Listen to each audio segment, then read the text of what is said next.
Good morning, CaneSport. It's August the 22nd, 2023. I'm Gary Ferman, the publisher of CaneSport.com, joined once again by our managing editor, Matt Shodell, as we discuss the news of the day, presented this morning by GameTime.co, the website, the app that makes your last-minute ticket purchases seamless and easy. We'll be talking more about GameTime.co as we move forward in the show. But Matt, I thought, let's be honest, we're 3 weeks into training camp. It's kind of getting a little routine. I mean, there's only so many times we could tell everybody that the running backs are doing great out there. The Tyler Van Dyke looks phenomenal. The receivers seem improved, but there's no number one receiver. The defense is hot and cold. I mean, if we try to do that every single day, it's a broken record. So I thought that today we would do something a little different, and that we would look at ESPN's Football Power Index. And I think that they have computers or algorithms or whatever that help them reach these conclusions. But every season, the folks over at ESPN take a shot at predicting exactly what's going to take place over the next 4 months of football. And kind of interesting, they came out with Miami's FPI and went game by game. And we'll go over that in a minute. But, when I mentioned this to Matt, of course, him being the negative Nancy that he is, the guy that always wants to poke holes in something, the guy that thinks he could take on the great behemoth of sports, ESPN, he says, bro, I'll get back to you in 5 minutes. Okay. All right. So I have to wait 5 minutes when I told him we'd be doing this morning. And he calls me back and says, okay, I'll be ready tomorrow morning. Now, I don't know what that means, but I'm guessing as soon as I turn the floor over to him here, that it's going to mean that he is going to slice and dice up ESPN. By the time he's done, it's going to be PSNE. Okay, they're not going to be called ESPN anymore by the time Matt Shodell is done with them. So without further ado, before we get into the 2023 ESPN FPI as it pertains to the Miami Hurricanes, so that we can look at what's going to happen this season before it actually happens, I present everybody Mr. Matt Shodell. Your energy is super annoying this morning. I just know what's coming. I know what is coming. When you said, give me 5 minutes, bro, before you even have a conversation about this, I knew that something was going to be up, and I'm just going to sit back. I wish it's a little early for popcorn, but I'm just going to lean back in my chair here and just let you wax eloquence. I mean, I don't even know. Everybody with your thoughts on the ESPN FPI before we actually talk about this year's picks.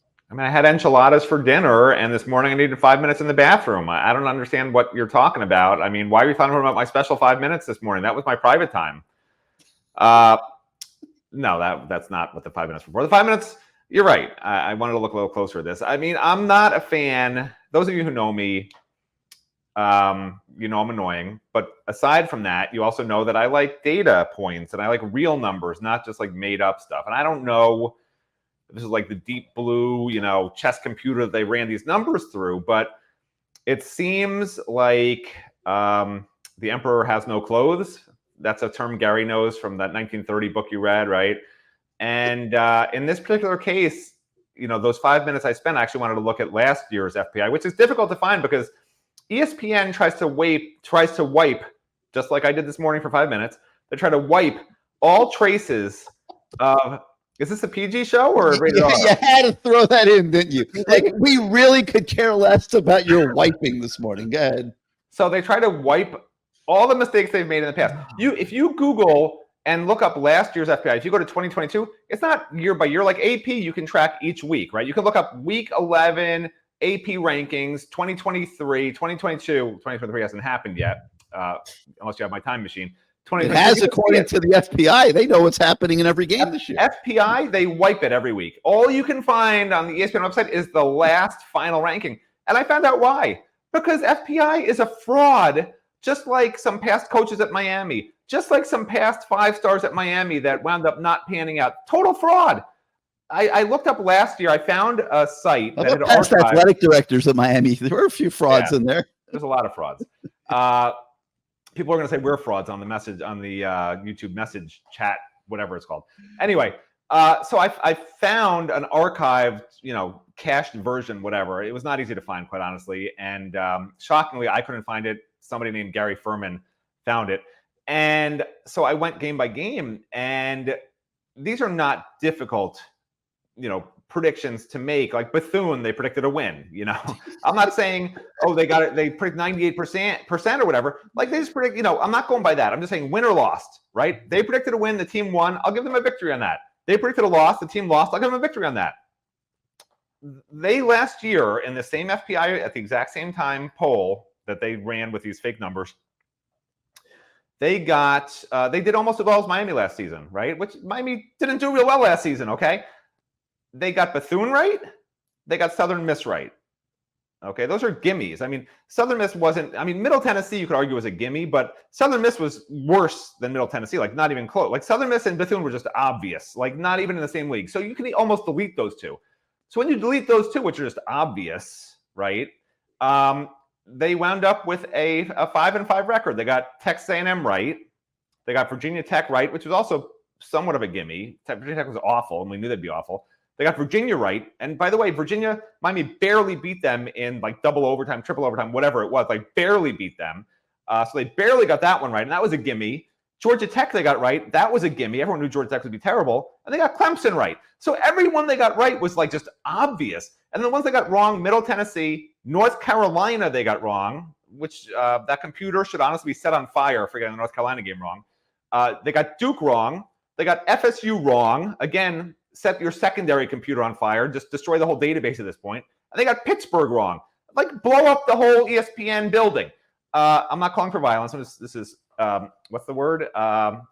Hyperbole, okay? Because that's about as bad as you can do predicting anything. I literally could have had my mother throwing darts at a board to pick win or loss for each of these games.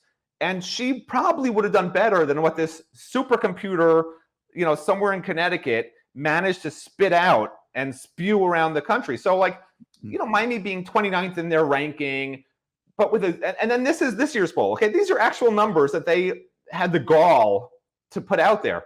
They have Miami with a 0% chance, 0.000 to infinity chance of winning the ACC. Yet Miami has a 0.2% chance of making the national title game. Does that make any sense? Like you can literally just go into their link right now, their FPI, and you can look. Like that's actually there. 0.00000% chance of making the ACC title game, but they've got a chance to be in the national title game. They also, for some reason, the computer spit out that Miami is basically statistically going to go 8-4. Because they have it as a 7.6 wins and 4.4 losses, which if you're a computer, like Gary is, that's 8-4, right? Because the probability is there's a higher probability of 8 wins than 7. There's a higher probability of 4 wins than 5, regardless of how you want to do it. That's just probability, right? The probability says 8-4. But then you read their breakdown of the actual percent per game, and at the final verdict, they said Miami finishes 7-5. Even though their computer model said they're more likely to go 8-4, they're saying at the end of the year, if Miami wins that last game, they can actually have a winning record. Like this is their write-up. It's mind-blowing that people even pay attention to this nonsense. I mean, this is like the CNN and Fox News talking heads just trying to like mess with people and just make stuff up and get clicks. Like, I mean, I'm telling you, I could have somebody who knows nothing about sports write a much better evaluation than what this is. This is nonsense. I don't even know why we're wasting our time talking about it. It's a bogus poll. It's bogus numbers. These numbers we're going to have fun talking about it. That's why. These numbers don't exist. They're not real life numbers. They're not. They're created in a vacuum in outer space, and they crashed on the moon. They crashed on the moon just like Putin's shuttle did the other day. Like, this is not real. Yeah, that was unbelievable. Wow. How about that? The Putin shuttle crashing into the moon. Wow. How embarrassing. This is not a great day to be, great time to be Putin. I'll tell you that. Wow. Boy, is he going out in a blaze of glory. All right, listen. let's going out in a blaze of glory. Oh, do you have information he's nobody else in the country not has? surviving this. Okay, he's killing off half his country. He's crashing things into the moon. I mean, he is not surviving this. I mean, just keep your fingers crossed who the next guy is, because there's no chance. All right, but nobody cares about that this morning. Hey, let's have a little fun here. Let's go game by game. Let's take a look.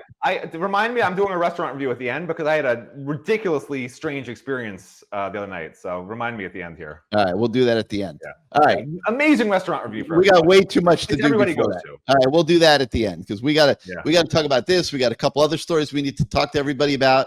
I got to talk about GameTime.co, and then we will get to your restaurant review. I promise you, it's on the agenda. All right. All right, let's start off. Miami of Ohio. The ESPN FPI gives the Canes an 88.4% chance to win. Matt, I think I agree with that. I mean, I think that this team's going to come out of training camp. I literally just said these numbers are nonsense. Why are you agreeing with nonsense? Because I'm agreeing with this one. I really think the Canes are coming out of training camp stoked. Okay, I really do. They're healthy, knock on wood, to this point. Mario Cristobal confirmed that for us yesterday. Nobody has had a serious injury in training camp. All right, so anyway, 88.4% chance. Matt, I happen to agree with them on this one, and I assume you do too. So let me go to the next one, which really cracks me up. So you got Texas A&M coming into Hard Rock Stadium. Okay, massive game, national television. And this ESPN FPI really goes out on the limb on this one, Matt. They say that the Miami Hurricanes have a 49% chance to win. Your thoughts? I don't even know where to start. I can't analyze a fake number. It's like asking me to analyze 2 + 2 = 5. I don't know how do you explain why 2 + 2 = 5? Next game, I can't do this. This is not for me. If I had to actually say who's going to win that game and put a percent on it, is that what you're asking me? My numbers, or are you asking me to comment? What you think of this 49% prediction that the Canes have a 49% chance to win? I'm going to make it 51%. How about that? Because to me, this game is everything to Miami. Do you want my number, or are you asking me to comment on their number? That's what I'm asking you to comment on their number, but I'm putting mine at 51 because Miami's got to win that game, Matt. I mean, that's the mood changer. That is the one that alters everything. National perception of Miami, the disrespect that the Canes are experiencing, right now. You could go on and on. Beating Texas A&M, you have them at home. No. You got the whole philosophy wrong. Here's what you're not viewing this through the correct lens. Miami is going to lose to Texas A&M. If you can say that and can prepare your mind for that, it will help you long term with your with your therapy bills. Because by even letting it enter your mind that Miami's going to win a game like this after 18 of the last 19 seasons honestly have been complete failure, and the 19th was a complete failure of the final 3 games. Is Miami ready to beat a pretty good SEC team that's pretty stacked? That wasn't good last year, but it is a stacked team, and there's a reason they're in the top 25. And honestly, they might be the most underrated team that Miami's playing, quite honestly. I think FSU is a little overrated. They have so many transfers.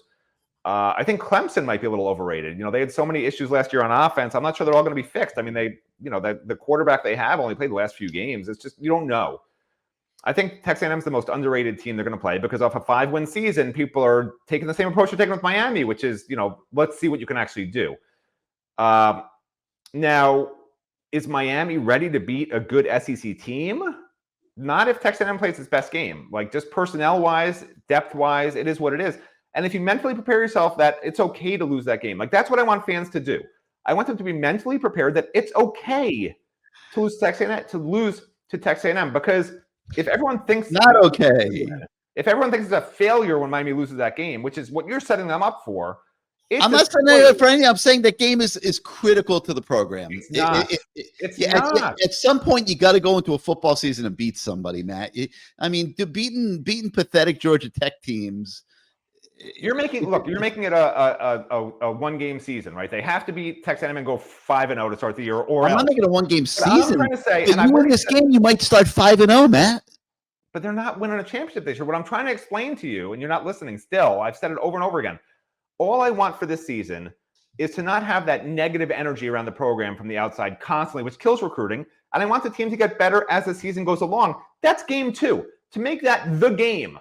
And now when you're 4-1, everyone's like, oh, well, the season's over. Who cares? The program's in the dumps. What did Mario do? Why are all the 3 stars here? People start losing faith. They don't understand that Mario's taking 3 stars because they evaluated them and they 4 and 5 stars. Man, I'm gonna get myself in trouble here, and I'm gonna interrupt you for a minute because let me just tell you the next 3 games. Okay, they give Miami a 99% chance to beat Bethune. They give them an 83% chance to beat Temple and an 82% chance, basically 81.7% chance to beat another horrific Georgia Tech team. Okay, if they beat Texas A&M, they are starting out the season 5-0. They are ranked in the polls again. They are being respected again, and they are set up to go to North Carolina with a game that should have an incredible meaning. Yeah. It just puts an entirely different look on the season. That is, so I'm not putting the whole season on one game. Okay, I'm saying this game is going to be as important a game as the Miami Hurricanes have played since 2017 because you have them at home. You have everything going for you. You have the element of surprise. They don't know what your playbook looks like. They don't know what your personnel really looks like. They're going to be judging off of a Miami of Ohio game that hopefully you're going to win handily.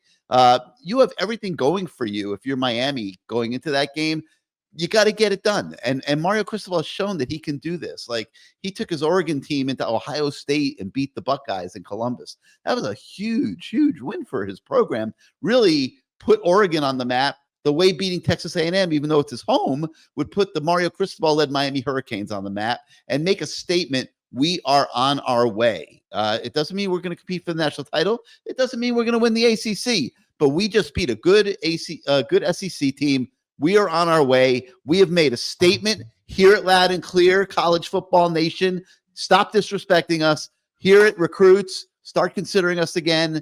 We are on the right path. So let me ask you something. And see if you can answer this just directly with 1 word or 2 words. You can pick one win. Miami's going to go 1-1 in these 2 games. Texas A&M and Florida State. Which of those 2 games would you rather Miami wins? If they have to go 1-1 out of those 2, who are you taking to win? Which game? Florida State. Of course. Clemson, all day, every day. Clemson, Texas A&M. Which of those 2 games are you taking them to go 1-1 in?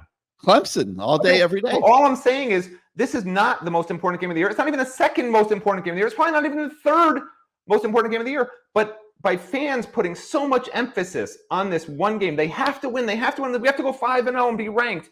What I'm trying to explain to you is, that would be amazing. Can I compromise? What? Can I compromise with you? Well, I'm not. How about if I say the biggest game of the first half of the season, even more so than North Carolina on the road? How about that? Wait, say it again? I'll compromise with you. I'll say it's the biggest game of the first half of the season. The first 5 games is the biggest game? Yeah. No, the first 6. There's 12 games in the season, Matt. Half is 6 games. So you would rather you think North Carolina is less important than Texas A&M is what you're saying? Even though North Carolina is a conference game, I do, because of when this comes on the calendar. The fact that it's at home after you just were so pathetic at home last year. You're trying to get your fans back. You're trying to get the community back. You're trying to get respect back nationwide. I'm gonna say that even though this game is an out-of-conference game, that Texas A&M is bigger than North Carolina on the road. All right, so here's what I'm trying to explain to you and the people out there, okay? If you believe Miami is going to win the ACC and be in the playoffs this year, then absolutely put everything on that Texas A&M game. It's a must-win. I mean, it's an obvious must-win. If you're of the belief that this team next year is the year, next year there'll be 10 wins, the year after in the playoffs, something like that, a progression, right? Not the magical Michigan State crazy year. That it's just a normal progression year, right? Which is normal. That's the normal thing to have happen. If you're of that belief, then really what you just want to see is progress throughout the year, which makes the Texas A&M game one of the least important games of the year because it's early in the year. You have so many young players. It's okay for them to make mistakes. It's okay for them if they lose that game, as long as they play really hard, as long as both sides of the ball show some really nice flashes. I won't like it if they lose, of course. No Miami person is going to like it if they lose. But if they play a competitive game, if they look like there's some real positives, some players who are flashing, some young guys who look like they have really bright futures, I'm okay with that. That's all I'm trying to say. And then as the season goes along, if they can be competitive with the Florida State, competitive at North Carolina, really good at the end of the season, I think the fan base will rally around that. I think there's just so much negativity when Miami just loses a game that you overshadow the positives in some losses. Like, you can learn more from losses. And I used to tell my baseball teams this. I don't know if it's true or not, but I tell them this and I believe it. You learn more from losses a lot of times, especially for a young team, than you do from wins. Because when you lose, you have a tendency to say, well, what went wrong, and really work hard to fix it. If you win on a fluke last second Hail Mary kick, you feel good about yourself, everything's wonderful in Miami land, right? But there's underlying issues. And we saw that in that 10-win season, right? They were 10-0. They were flying along, winning every game barely. They thought everything was hunky-dory. If they had treated some of those games that they barely won and should have lost as losses mentally, I think they would have been a lot more competitive with that Pittsburgh at the end of the year, a lot more competitive with that Clemson blowout and in the bowl game blowout. There's something to be said for mentality in football. And I said it the other day, right? With Jim Martz, who's obviously covered tennis for years, and like Nick Bollettieri, who I'll repeat it again, told Jim, or it was one of these high-level coaches, that the difference between the number one player in the country, in the nation, in tennis, country and nation are the same thing, right? Number one player in the nation / country in tennis, and the number 100 player is 1% mental. So, like, it's okay for them to fight hard and lose that game. I don't want fans to freak out and be all negative on the message boards. Like, people think I'm negative. I'm actually the most positive person there is, because I'm trying to explain to people why they should be positive even when there's a loss sometimes. Like, it's okay to lose when you're a young team with a very promising future. That's okay. And you know what? If you beat Texas A&M, even better. But they have to keep working hard and treat every game essentially in their minds like it's a loss. Like, what can we make better? What didn't we do perfectly? How do we work on this? Instead of being like, oh, we're great and basking in the glory, which is what everyone tends to do nowadays. So that's all I'm trying to say. I'm not trying to say I want them to lose, which I'm sure people on the YouTube message channel, whatevers, are going to be like, Matt wants them to lose to Texas A&M. No, I want them to beat Texas A&M. But it's okay if they lose in a fashion that I find acceptable. And we will be talking about it that entire week afterwards. Win or lose. In a fashion that you find acceptable. Oh, my God. That I find acceptable. That's right.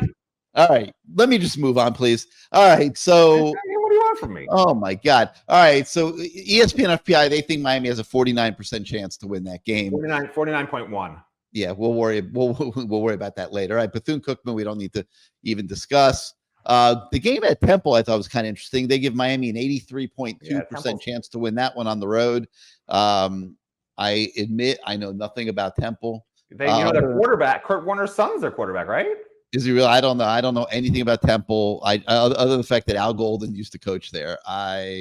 But I'll take ESPN's word for it and say Miami's going to win that game. 83.2% chance.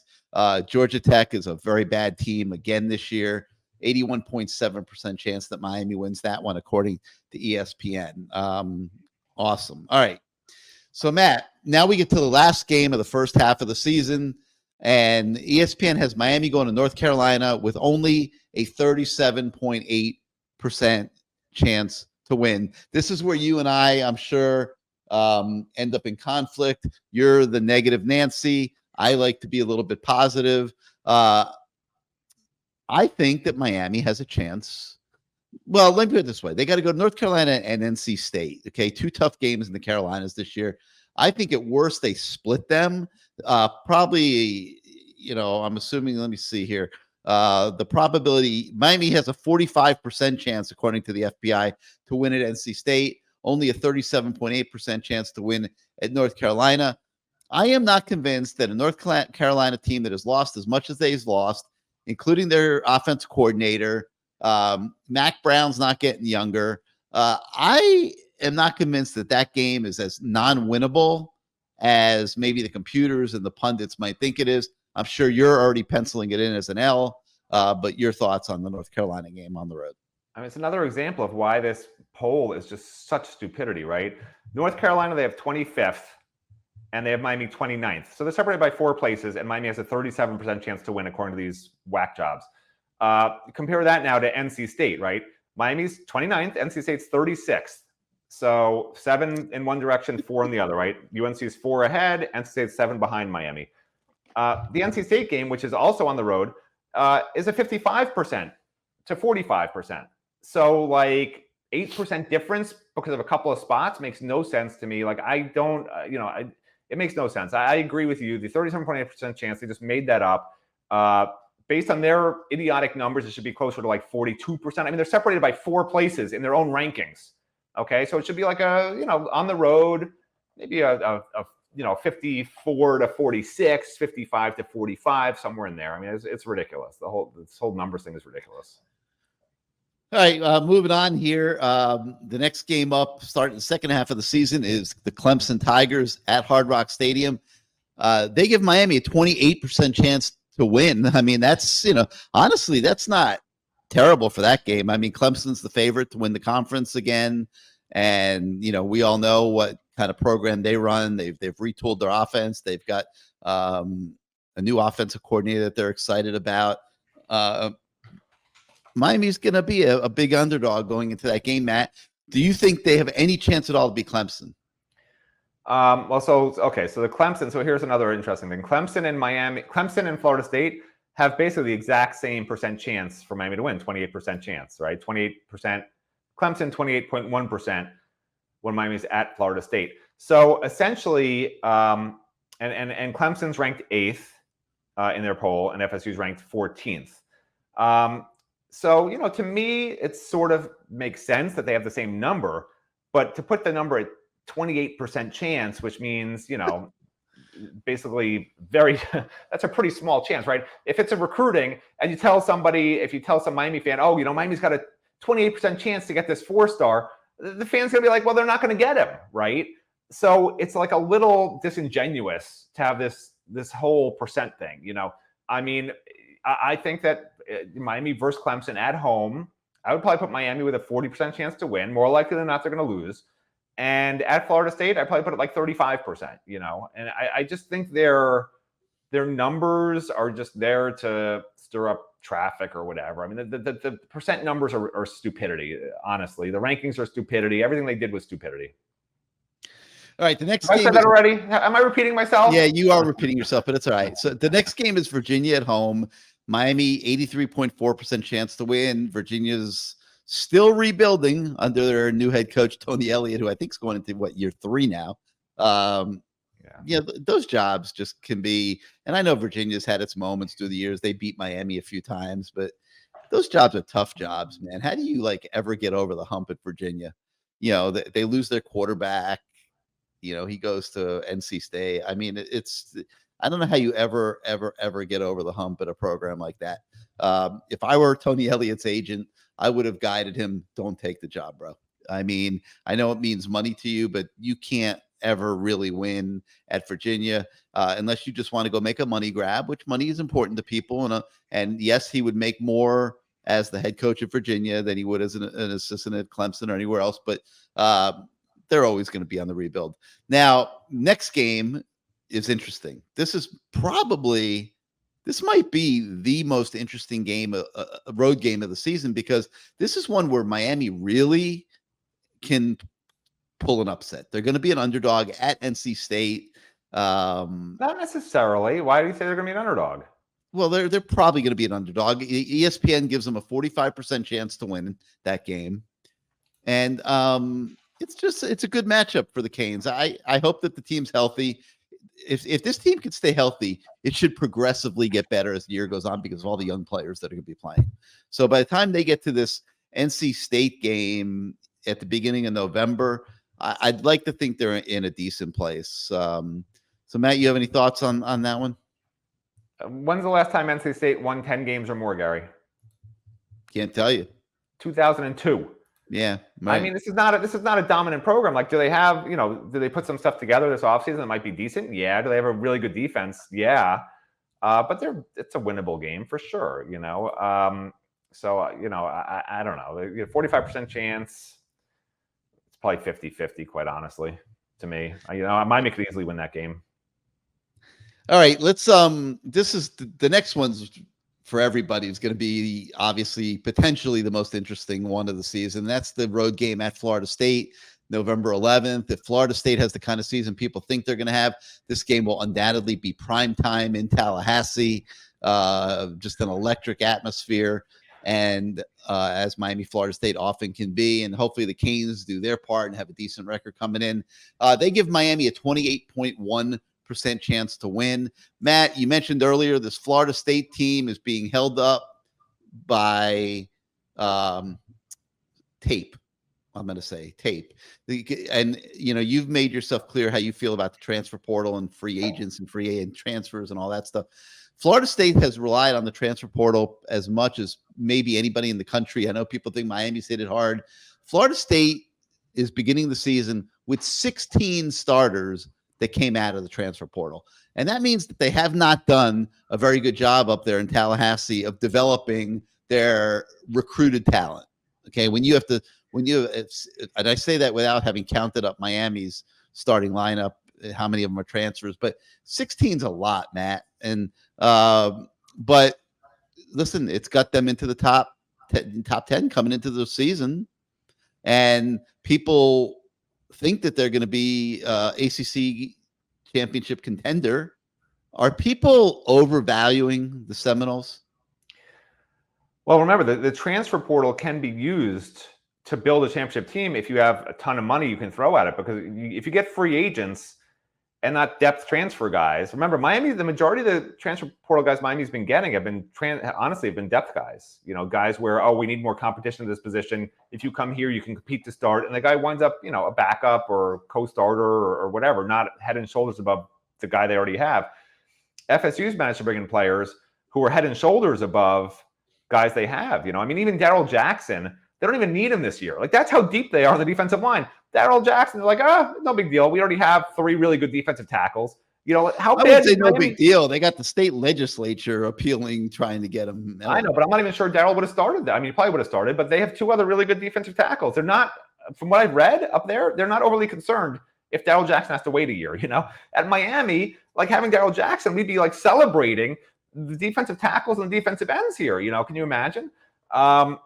So, because he's this big run stopper that you need that they don't have here. So there's a big dichotomy between Miami's transfers and the FSU transfers. So people try to equate all the transfers at Florida State, and it's like, well, how come they are so good and ranked so high, and Miami's taken 30 transfers the last 2 years? Why aren't we so good? It's a different level of transfer. And maybe at some point Miami will start saying, instead of putting all their money, NIL money, into recruiting, maybe they will start throwing it at transfers. Maybe they'll have enough to do both, because ultimately, again, you can just pay people. If you have enough money coming in every year, you can build a championship team every year with NIL money. You can. Like, when I say I don't think you can build through the transfer portal, I'm talking about with transfers.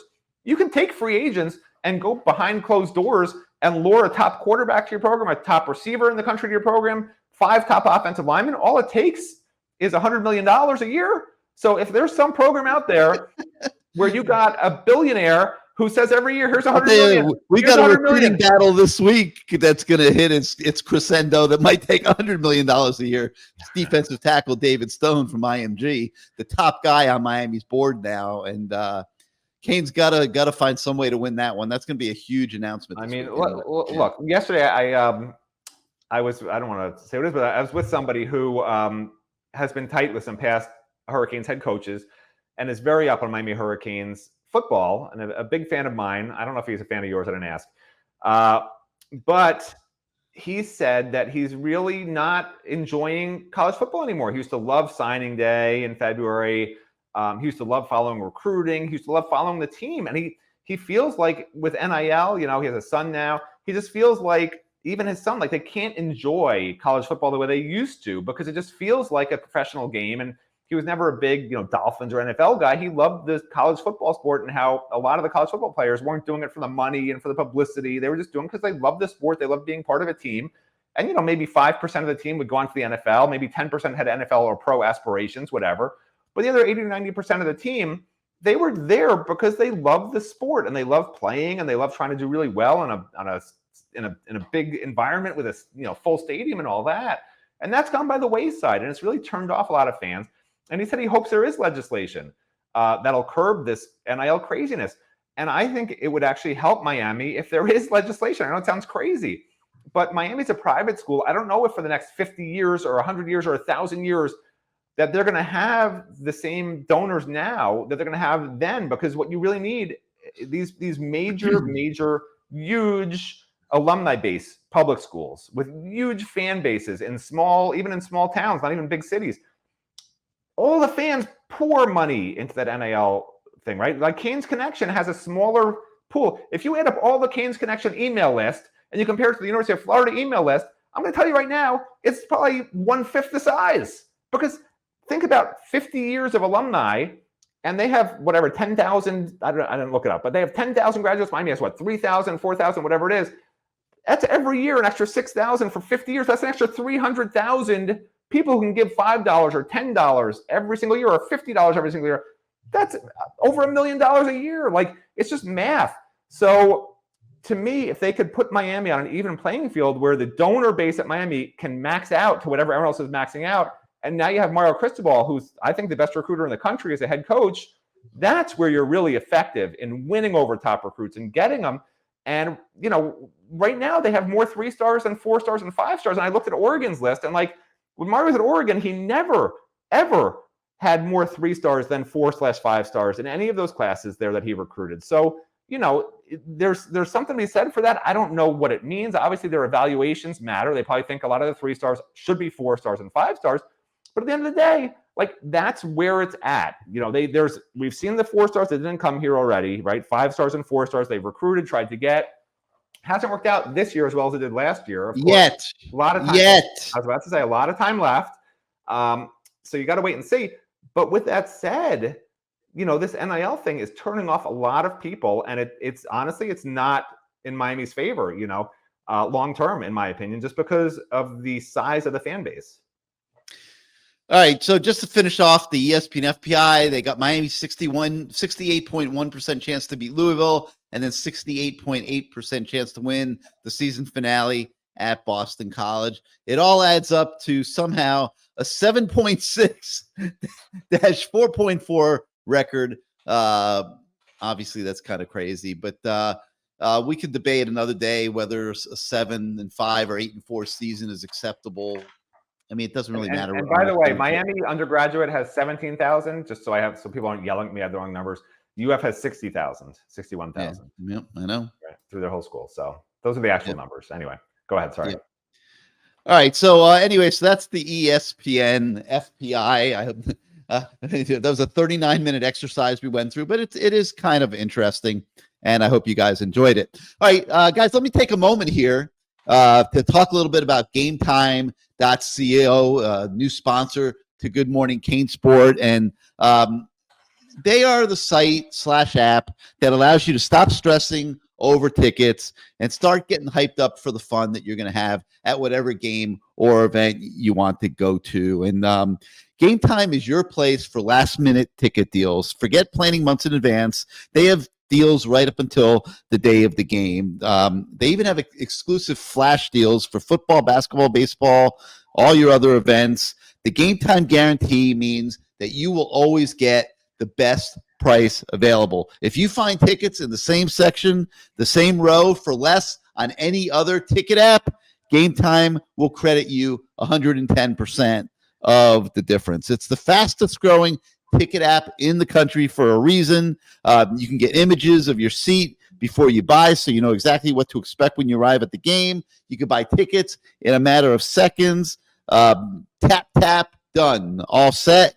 The tickets are sent directly to your phone, no paper. And the way this Game Time started was its founder wanted to go to a Major League Baseball playoff game, and he went down to his basement printer to try to print his tickets, and he had all kinds of trouble. He says there has to be a better way, and that's why he started Game Time. So download the Game Time app, create an account, and use the code CANES, CANES, for $20 off your first purchase. Terms do apply. Make sure you read those terms. Again, create an account and redeem the code CANES, CANES, for $20 off your first ticket purchase at GameTime.co. Download Game Time today for last-minute tickets with the lowest price guaranteed, and you will not be sorry that you did. All right, Matt, let's move on here in the show. Talk a little bit about. Is it my turn for the restaurant review? No, not yet. Not yet, because we still have a few more other stories I'd like to talk about. One thing, we've got a story about Miami's Wooga Poplar, the basketball player, poised for a breakout season this year with Isaiah Wong having departed. And there's the hope that Wooga Poplar steps right in and becomes the dude, certainly offensively for Miami. But Jim Larinaga will tell you that he can be a defensive force as well. I watched Wooga Poplar in practice during the NCAA tournament last year. Matt, this kid would step out there on the court, and they'd have 3-point shooting drills. I think I watched him make like 28 out of 30 one day. I mean, he has an NBA stroke from 3-point line. He's developed a mid-level game over the course of last year. There is no doubt that the preseason hype that Wooga Poplar is getting as a breakout star in college basketball this year is warranted. The only thing I worry about with Wooga is up here. I've noticed some confidence issues his first couple of years. I hope that now that he's growing up and that he's seeing how good he can be, that those will be thrown out the window. If Wooga Poplar steps up this basketball season coming up this year, Matt, Miami is going to be a contender to go back to the Final Four, in my opinion. Yeah, I guess, they certainly need some other guys to step up, because Jim Larinaga's best teams are usually when you have 4 guys where you just don't know who's going to step up on a given night. Because look, there was days that Isaiah Wong had an off night. Jordan Miller rarely had an off night, but he had off nights once in a while. Matt Shodell never has off nights. But, Wooga last year was not a real big scorer. I think he averaged like 8 points a game. 8.4 points, yeah. Okay, so there you go. So, I mean, just because he does well in Europe against really bad competition, quite honestly, doesn't mean a heck of a lot. But you're right. When he's wide open, he hits threes, So, I don't think they need him to be a spot-up 3-point shooter. I don't think he will be a spot-up 3-point shooter. So we'll find out when the games actually begin how they're going to use him. But, to me, he needs to play aggressive defense and be a ball distributor and yeah, be a driver or slasher of the hoop. Because basically with Isaiah Wong gone, there's nobody that has that skill set, and maybe Wooga's one of the closer ones to it because, Matthew Cleveland's sort of a bigger body. Nigel Pack is more of a shoot from half court kind of guy, apparently. And obviously Omier is an inside guy, right? So you got 2 other guys, and I think Poplar is a guy who could maybe be a little bit of a slasher, but we don't really know yet because he didn't do a lot of it last year. So yeah, I mean, if he steps up and averages, honestly, 12 plus points, I think that would be a really good sign for how the team's going to do this year. All right, a couple other stories that we have on the website this morning. I go through my weekly exercise where I take questions, no limitations from the fans. We talk about all different topics in these threads each week. That's on the website. This morning, we take a look at the high school season coming up of Miami kicker commit, Abram Murray. So you guys can check into that. We're trying to do previews on all the seasons coming up of all of our commits. And today, Abram Murray is up. But now we're going to reach the point of the show that I know everybody's been waiting 45 minutes for. And it is the latest and greatest restaurant review from the great Matt Shodell. And Matt, where are we supposed to go dine this week? All right, well, first of all, it's a couple of places that I went over the weekend. So I don't go out on Mondays or Tuesdays because I'm trapped here doing Miami Hurricane stuff. So the first place I would, this place gets a 99.9 MPI rating, Matt Power Index, obviously. And that's Madruga Bakery, which is right across the street from UM. Even if you're going to a basketball game, it would have to be a day game on the weekends. But on the weekends, this place, the breakfast sandwich is like the best thing ever. I mean, that's the sandwich shop that I've heard about. Yeah. How do you spell it so everybody knows it? Mad, like when you interrupt me, I'm really mad. Yeah. And then RUGA, Madruga.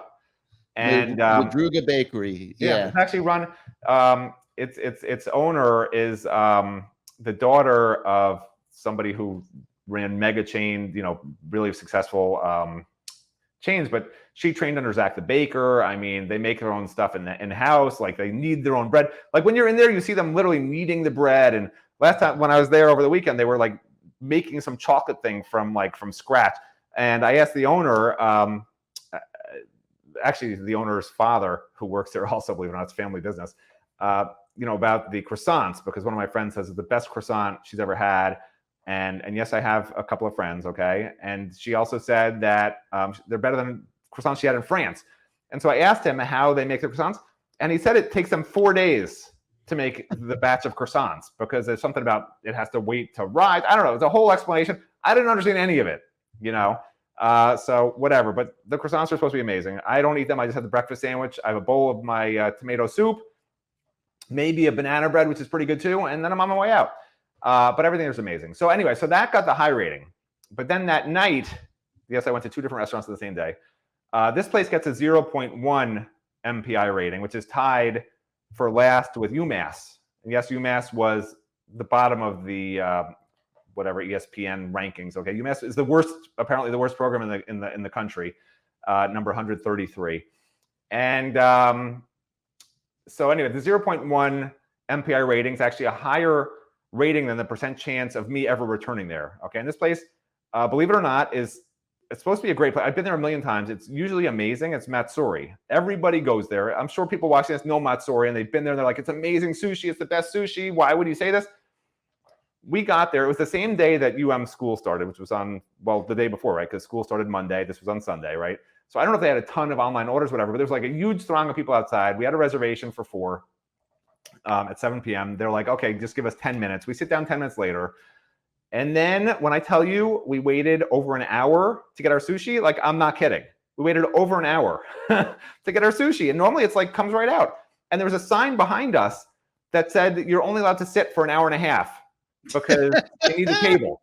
So we literally, we sat for 15 minutes before we even put our order in, waited over an hour for our sushi. So we had to ask, the wait person, are we allowed to finish our food, or like do we have to leave because like it's been an hour and a half now, we're not even done with dinner, And my friend was actually so upset that he took down the sign and threw it on the floor that said we only had an hour and a half to eat. And we decided we're never going back there again. Now the weird thing is the food was actually excellent. I have no complaints whatsoever other than really bad edamame. Like I got the avocado salad there. I got a double order of avocado salad on a big bowl, which is, I know it's weird, but that's what I do. It's amazing avocado salad with this fake crab on top and avocado. It's delicious. I got the X roll, which is a shrimp tempura roll. And then for some reason, they decided to not just say avocado. Not to say California roll, a California roll with eel on top. They gave it a name, which is like rock and roll, which is stupid, but whatever. But that was good too. The food was good. But the system they have where they prioritize their to-go orders over people who are actually just sitting there trying to eat something, because that's why we waited over an hour, was because they were making everyone's to-go order for all these students that are going to school, whatever, I don't know. But like they prioritized that over the people who literally were sitting there who had reservations to eat. So I'm done. That's how Matt Shodell rolls. That's the Matt Shodell roll. The Matt Shodell roll is rice with nothing inside because I'm just empty. Everything's empty in here because I had to wait an hour and a half for my food, and that is what it is. So that's my review. Were those terrible reviews? People hate my reviews. I don't care. I enjoy doing them, so I don't. It's the only part of having to wake up early that I enjoy is doing my restaurant reviews. The stuff, people yell at me, so whatever. This is the only thing I live for: the restaurant reviews. But Madruga Bakery, you're all about. Oh, it's great. I love Madruga Bakery. Yeah, it's not a place where you sit down and have a waiter or waitress wait on you. You go to a counter, you order. Usually you have to wait in line probably 10, 15 people deep. It's very popular. But they have seats. They have seats in there. Yeah, you sit yourself outside or inside. It's really nice. It's literally right across the street from the University of Miami. Almost right across from the baseball field, actually. So very convenient if you're down in that area. I'd highly, highly, highly recommend it. And you have any recommendation on menu items? Well, I mean, obviously the breakfast sandwich, you have to get just the way it is. Although I will say I substitute the kale for a tomato and I don't get the bacon, but everyone else loves it the way it is, which is with bacon and kale. and this ridiculous cheese. I don't know what kind of cheese it is, but it's ridiculous. And it's, and it has eggs, obviously. And yeah, it's really, really good. Looks like is that a fried egg? I'm looking at a picture of it. It's an over easy egg. Okay. So it explodes a little bit, but you can get it however you want. You get over medium, whatever. And like I said, the chocolate banana bread is really good. They have, everything's good. The cookies are delicious. Like there's nothing there that's not good. My wife and one of my sons loves the vegetable sandwich. If you're sort of healthy, has eggplant, which is not for me. You know, why you would name a plant an eggplant when like it has no egg in it? That makes no sense to me. By the way, trivia question, Gary. So let's test your knowledge. Because my sister and brother-in-law just got 3 hens at their house. So how often, I just learned this, I didn't know this was true. How often does a happy hen lay an egg? How often? How many days a week, month, a year? How often can you find an egg underneath your happy hen if you own a hen? Once a year. Every single day they lay an egg. Really? Every day. It's like humans pooping. Why do the ducks in my neighborhood? They're seasonal. Like you see. Did I say like, duck? Do you know the difference between a hen and a duck? They're birds. It's a chicken. They're birds. Every day they lay an egg. Do you think pigeons lay eggs every day? Do pigeons lay eggs at all? Have you seen pigeons in New York laying eggs all over the city? No, I've never seen a pigeon. They're birds. They don't lay eggs. Okay, hens lay eggs, and they lay them apparently, if they're happy, every single day. It's shocking. Amazing. I mean, how do you create an egg inside that body every day? I don't. That's shocking. I don't know. Shocking. I mean, as you can tell, I've never studied this subject. No, I didn't know either. I didn't could have been further off on my answer, but I had to. One a year. You have very bad hens. I had to actually look it up. I didn't. Once a year, I see the ducks in my neighborhood laying eggs. That's why I said that. But ducks. All right, listen. Ducks do lay eggs. You're right, but yeah, not every day. Not every day. I think we got to let people go to work. Anybody who's still with us here. So if you like this show, like our YouTube channel, hit your subscribe button, hit your like button. It helps us with the algorithms at YouTube, and more than anything, so that you get to experience what you will hopefully feel is the greatness of CaneSport.com. Hey, Gary, I got good news for you, Gary. Ducks do lay eggs every day. It really? Says ducks lay eggs every day. I just looked it up. How's that even possible? I thank God it's not in my neighborhood, because I mean, what a mess. I don't understand how that's possible. A mature and healthy duck can lay 300 to 350 eggs a year. I don't understand how that's even possible.